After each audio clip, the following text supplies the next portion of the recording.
Imagine, tu poursuis un rêve depuis des années. Tu sens au fond de toi qu'il t'attend quelque part, mais tu ignores où aller ni comment y arriver. Et si ce rêve, ce n'était pas un hasard? Et si c'était un signe? L'Alchimiste, de Paulo Coelho, c'est l'histoire d'un jeune berger, Santiago, qui fait un rêve étrange. Un trésor l'attend, quelque part, près des pyramides d'Ojunto Huinun d'Égypte. Ce rêve le hante, alors il décide de tout quitter.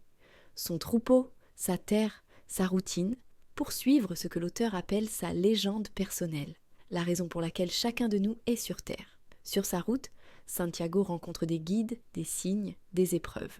Il apprend que le monde entier parle un langage invisible, celui des âmes et des rêves. Il comprend que quand tu veux quelque chose profondément, l'univers tout entier conspire à te l'offrir. Mais le chemin n'est pas facile. Il y a le doute, la peur, les illusions, et parfois, les plus grands trésors se cachent juste derrière les moments où tu veux tout abandonner. Ce voyage, ce n'est pas seulement celui de Santiago, c'est le nôtre, parce que nous aussi, on a tous un rêve qu'on repousse, une voix intérieure qu'on n'écoute plus parce qu'on croit que c'est impossible.